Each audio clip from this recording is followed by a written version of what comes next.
এখন তো বর্ষাকাল চলেছে, অর্থাৎ এখন শ্রাবণ মাসে বৃষ্টিও আমাদের পিছু ছাড়ছে না। বৃষ্টিও আমাদের প্রতিদিনের সঙ্গী হয়ে উঠেছে। ইতিমধ্যে ফেসবুক স্ক্রল করলে আমরা দেখতে পাচ্ছি আসামে বন্যা হয়ে গেছে এবং তার পরিস্থিতি খুবই ভয়ানক।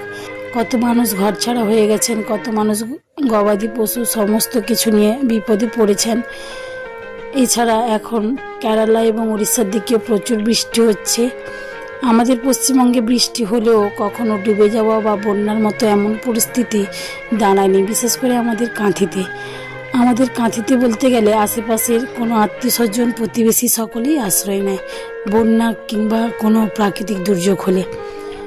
আজকে আমরাও বৃষ্টির মুখে পড়েছিলাম। আজ শুধু নয়, আজ কয়েকদিন ধরে বৃষ্টি প্রায় স্কুল টাইমে হয়ে যায়, স্কুল যাওয়ার পথে এবং স্কুল থেকে বাড়ি ফেরার পথে। আজকেও তাই হলো। বাড়ি ফেরার সময় একটু হালকা বৃষ্টি হচ্ছিল, তাই ভাবলাম রেনকোট না পরে একটু এগিয়ে যাব, কিন্তু এতখানি বৃষ্টি শুরু হয়েছে আমাদের একটা দোকানে আশ্রয় নিতে হলো।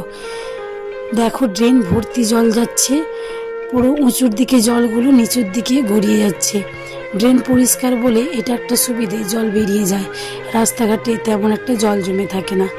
আমি বলবো যারা স্কুল স্টুডেন্ট, পরীক্ষার জন্য তো প্রত্যেককে স্কুল বেরোতে হচ্ছে, রেনকোট ব্যবহারটা করা সবচেয়ে ভালো মনে হয়, কারণ ছাতা থাকলেও ভিজে যেতে হয়।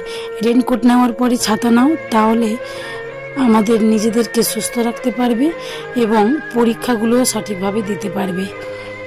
আজকে আমরা যখন বাড়ি ফিরেছিলাম তখনও বৃষ্টিকে মা ছেলে দুজনই মজা করছিলাম।